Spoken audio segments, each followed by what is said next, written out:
Non, mais c'est ça, surtout.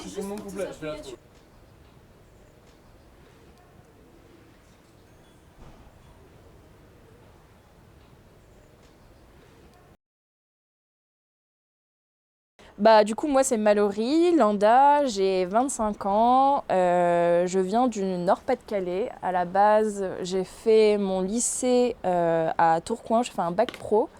Ensuite, je suis entrée aux Beaux-Arts de Rouen en Normandie en 2019. Ma pratique à ce moment-là, elle était assez pluridisciplinaire. Elle tournait autour de l'installation, de la peinture, de la photo, de la performance parfois également.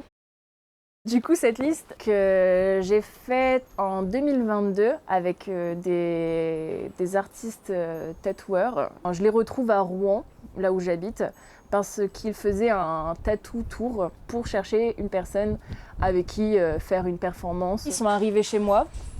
Au bout de 10-15 minutes, ils apprennent que je suis klepto, un peu sur les bords. Ça les fait kiffer. On se dit, bah, pourquoi pas lier la performance, le tatouage et le vol.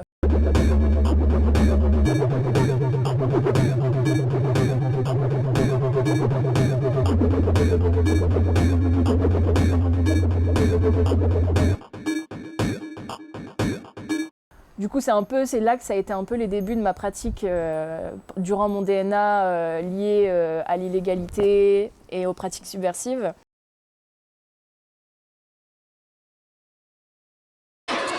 Police ou voleur? Police. Police ou voleur? Police. Police ou voleur? Voleur. Je vois pas comme quelque chose. Enfin, si j'en parle, c'est parce qu'on rend la chose taboue plus que se dire que le vol doit être silencieux. C'est silencieux parce que forcément c'est interdit pour moi, mais c'est pas dans un but de. Il faut pas qu'on le dise en fait. C'est plus c'est interdit. Il faut pas qu'on se fasse voir. Et je pense que je le voyais un peu comme une manière de prendre à ceux qui nous prennent depuis toujours. Du coup, j'ai eu mon DNA. Et après, je suis arrivée à Nîmes en 2022 pour ma 4e année. Pour mon DNCEP, du coup, j'ai fait mon DNCEP en 3 ans. Là, c'est ma 3e année, du coup, l'année du diplôme. Maintenant, ma pratique tourne autour du film, principalement. J'ai vraiment découvert le goût au film, en fait, au cinéma, que ce soit par le montage, par la capture d'images. La première fois que j'ai eu envie de faire un film autour de ma famille, ça s'est passé parce que je pense que je ressentais le besoin. J'avais envie de faire quelque chose avec les personnes que j'aime. En fait, à la fois réussir à partager ce qui, moi, m'anime au quotidien, c'est-à-dire l'art, avec les membres de ma famille qui sont loin de moi. En fait, je pense que c'est la distance qui m'a donné envie aussi de parler d'eux et en fait de réussir à parler d'eux tout en parlant de moi. Du coup, je parle un peu de ces problématiques que j'ai pu rencontrer indirectement à travers mon enfance.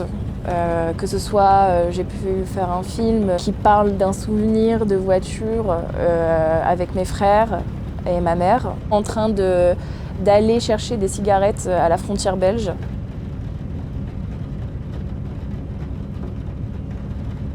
La voiture m'a toujours marquée et j'ai toujours un lien spécial avec ce rapport de transport, de faire des trajets. J'ai l'impression d'avoir vraiment beaucoup fait de trajets.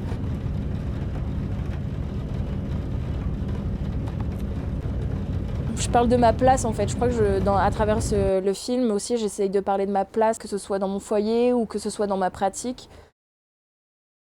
Je pourrais résumer ma pratique artistique par l'envie de prendre soin des autres. Cette manière de questionner l'art et son accessibilité aussi parfois.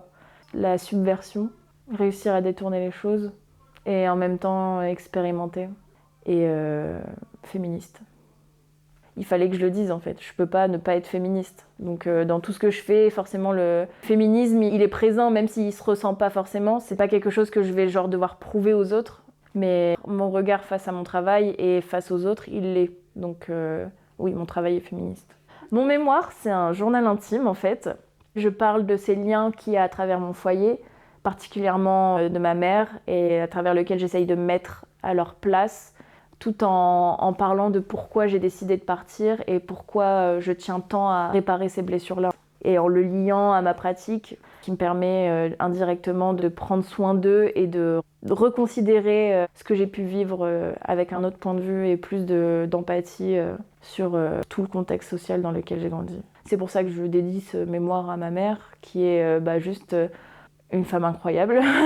En ce moment, mon projet, c'est de faire un film avec mon frère. C'est un documentaire que j'ai décidé d'entamer il y a déjà maintenant 2 ans. J'avais envie de réaliser un film avec lui et pas forcément que sur lui. La famille, à mes proches, mes frères et sœurs, mes cousins, mes amis, ma région et tout. Après mon diplôme, j'imagine que l'art fera partie de ma vie au quotidien. Je sais pas si mon objectif c'est d'être une artiste plasticienne, d'aller exposer dans des salles d'exposition ou d'aller sur Paris ou ce genre de choses. Aller vers quelque chose qui peut peut-être parler plus à des personnes qui n'ont pas l'habitude d'aller dans ce genre d'espace. Comme moi, j'ai pas eu l'habitude d'y aller. Vu que pour ma 5e année, je réalise un film avec mon frère. Après les Beaux-Arts, j'aimerais quand même engager des suites par rapport à ce film. Et du coup, j'espère postuler pour des festivals de films, documentaires. J'ai envie qu'ils puissent vivre en dehors de ce que j'ai fait durant mes 6 années aux Beaux-Arts en fait.